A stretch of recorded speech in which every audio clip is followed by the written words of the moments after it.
جی السلام علیکم۔ ہمارے پاکستان میں ایک بہت امپورٹنٹ مسئلہ ہے جس کے حوالے سے میں نے یہ آج کی ویڈیو بنائی ہے، اور یہ ایک مسئلہ جس کی طرف گورنمنٹ کو بھی چاہیے توجہ دی جائے، اور اگر کوئی گورنمنٹ آفیشیلز اور اگر کوئی میری بات اگر یہ پہنچ سکے تو ہمارے جو موجودہ وزیر اعظم صاحب ہیں ان کو بھی یہ چاہیے، اور مختلف بورڈ آف انویسٹمنٹ کے جو چیئرمین ہیں ان کو بھی یہ چاہیے، اسی طرح سے منسٹری آف فائنانس اور منسٹری آف انویسٹمنٹ کے جو آفیشیلز ہیں ان کو بھی یہ چاہیے کہ اس چیز کو آگے منسٹری آف فائنانس میں اس سوچ کو یا اس بات کو آگے لے جائیں۔ دیکھیں ہمارے پاکستان میں، اور یہ بات کوئی ایسی نئی نہیں ہے، بہت بڑی تعداد میں لوگ اس بات کو جانتے ہیں، لیکن اس کو اس طریقے سے بتایا نہیں جا رہا ہے۔ اچھا، اب میں اصل بات کی طرف آتا ہوں کہ میں کیا بات کی طرف اشارہ کر رہا ہوں۔ دیکھیں ہمارے پاکستان میں دو سیکٹر بہت ایسے ہیں کہ جو ہماری اکنامی کو بہت زیادہ گرو کر سکتے ہیں۔ وہ سیکٹرز جو ہیں وہ اس میں ایک ہمارا جو ہے وہ ایس ایم ای سیکٹر ہے اور ایک ہمارا ہاؤسنگ سیکٹر ہے۔ پاکستان میں اسمال اینڈ میڈیم انٹرپرائزز جتنی مشکلات میں ہیں، جتنی پریشانیوں میں ہیں، اتنی کوئی بھی نہیں ہے۔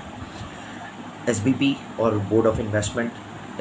بڑی بڑی کمپنیز، بڑے بڑے فائنینشیل انسٹیٹیوشنز اور بڑی بڑی انویسٹمنٹس کی طرف تو توجہ دیتے ہیں، لیکن گراؤنڈ ریئلٹی یہ ہے، بہت ہی تکلیف کے ساتھ یہ کہنا پڑتا ہے کہ اسمال اینڈ میڈیم انٹرپرائزز کو پوچھنے والا کوئی نہیں ہے۔ سمیڈا کا کردار، یعنی کہ small medium enterprises development authority جو ہے اس کا کردار، یا ایس ایم ای بینک کا کردار جو ہے وہ ہمیں نظر نہیں آتا۔ دیکھیے اگر گراؤنڈ ریئلٹی یہ ہے، اور میں تو ظاہر سی بات ہے گراؤنڈ ریئلٹی پہ بات کروں گا، میں صرف کتابی باتیں یا گورنمنٹ رپورٹس اور پبلیکیشنز پر بیٹھ کر بات نہیں کروں گا، اور اسی پر بیٹھ کر اپنی ویڈیو کو نہیں بنا سکتا، اس لیے کہ جو سچ ہوتا ہے، جو حقیقت ہوتی ہے وہ چھپ نہیں سکتی ہے۔ حقیقت جو ہے وہ ایک وقت آتا ہے کہ وہ لوگوں کی زبان پر آتی ہے۔ ہمارے پاکستان میں جو اسمال اینڈ میڈیم انٹرپرائزز ہیں، چاہے وہ اسمال انڈسٹریز ہوں، چاہے وہ چھوٹی دکانیں ہوں، چاہے وہ چھوٹی کمپنیز ہوں، چاہے وہ چھوٹی فرمز ہوں، وہ اپنی مددآب کے تحت گرو ہو رہی ہیں، وہ اپنی مددآب کے تحت پاکستان میں پروان چڑھتی ہیں، لیکن ان کو حکومت کی طرف سے کوئی امداد نہیں دی جاتی۔ آپ اس کووڈ کے دور میں دیکھ لیں، پچھلے 2.5-3 سال میں دیکھ لیں آپ، اور اس سے پہلے بھی دیکھ لیں، تو انٹرپرائزز سمیت یہ اسمال اینڈ میڈیم انٹرپرائزز جو ہیں، یہی وہ گروتھ انجن ہے پاکستان کا، جس سے پاکستان اتنا گرو ہوا ہے۔ اور پاکستان کے 98-99% بزنسز بیسیکلی اس وقت ایسے اسمال اینڈ میڈیم انٹرپرائزز ہیں، لیکن ان کو توجہ نہیں دی جاتی۔ صرف 1% سیکٹر جو کہ لارج ٹیکس پیئر یونٹ ہوتا ہے، جو کہ large industrial large scale sector ہے، یا لارج اسکیل مینوفیکچرنگ سیکٹر، اس پر توجہ دی جاتی ہے، انہی کو ساری مراعات دی جاتی ہے۔ بیسیکلی وہی جو ہے وہ ایلیٹ طبقے سے تعلق رکھتی ہے، وہی وہ لوگ ہوتے ہیں جو کہ بڑی بڑی اسمبلیوں میں بھی بیٹھے ہوتے ہیں، بڑے بڑے لیول پر بھی وہ لوگ ہوتے ہیں، اور انہی کو ساری مراعات دی جاتی ہیں۔ دیکھیں اگر گورنمنٹ آف پاکستان یہ چاہتی ہے کہ پاکستان کو حقیقی ترقی دینا، تو اس کے لیے سمیڈا اور ایس ایم ای کو بہت زیادہ فعال کرنا ہوگا، بہت زیادہ فنکشنل کرنا ہوگا، ایس ایم ای بینک کو بہت زیادہ فنکشنل کرنا ہوگا، اور ایس ایم ای سیکٹر کو بہت زیادہ توجہ دینے کی ضرورت ہے۔ ایس ایم ای سیکٹر اتنا زیادہ اس وقت جو ہے وہ خطرناک صورتحال سے گزر رہا ہے، خصوصاً کووڈ کے بعد سے امپلائمنٹ کے بہت سے ایشوز ہیں، کیش فلوز کے بہت سے ایشوز ہیں، فائنینشیل پرابلمس بہت زیادہ ہیں، بہت سارے بزنس سیکٹرز بند ہوئے ہیں، بہت سارے اسٹارٹ اپس بند ہو گئے ہیں، بہت سارے ایس ایم ایز جو ہیں وہ اس وقت دم توڑ رہی ہیں، تو ہماری گورنمنٹ کو چاہیے ایس ایم ایز کو توجہ دیں۔ دوسری ایک میں بہت ہی امپورٹنٹ چیز کی طرف ہائی لائٹ کروانا چاہوں گا بات کہ ایس ایم ای سیکٹر کے ساتھ ساتھ ہاؤسنگ سیکٹر بہت امپورٹنٹ ہے۔ عمران خان صاحب نے ہاؤسنگ سیکٹر کو تو توجہ دی، لیکن ہاؤسنگ سیکٹر میں انہوں نے کنسٹرکشن اور بلڈرز کو توجہ دی۔ ہاؤسنگ سیکٹر میں دیکھیں، ہاؤسنگ سیکٹر اس وقت تک گرو نہیں ہو سکتا کہ جب تک ہمارے پاکستان میں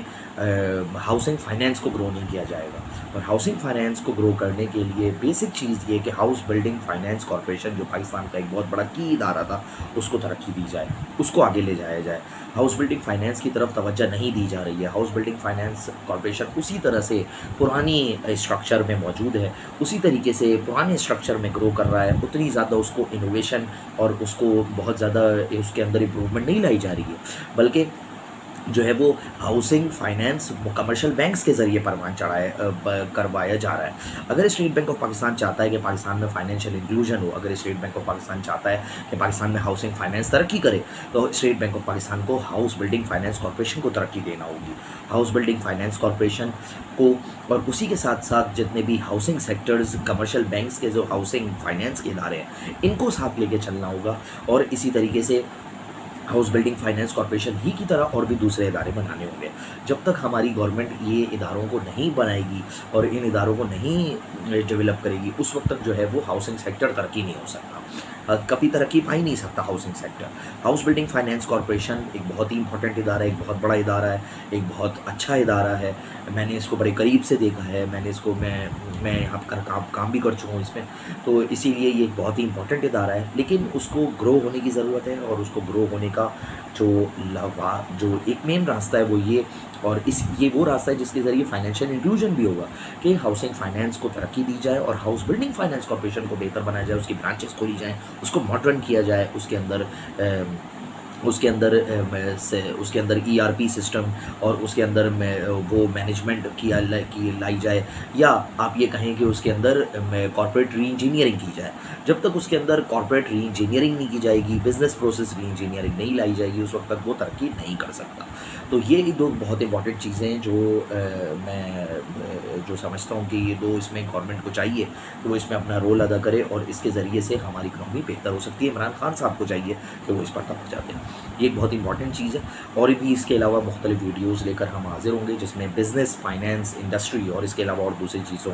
کے بارے میں بات کی جائے گی۔ اگر آپ کو ویڈیو پسند آئی ہو تو اس کو لائک کریں، سبسکرائب کریں، اس کو اپنے دوستوں، رشتہ داروں، پڑوسیوں کو شیئر کریں، اور زیادہ سے ہمارے یوٹیوب جو چینل ہے اس کو سبسکرائب کریں۔ السلام علیکم۔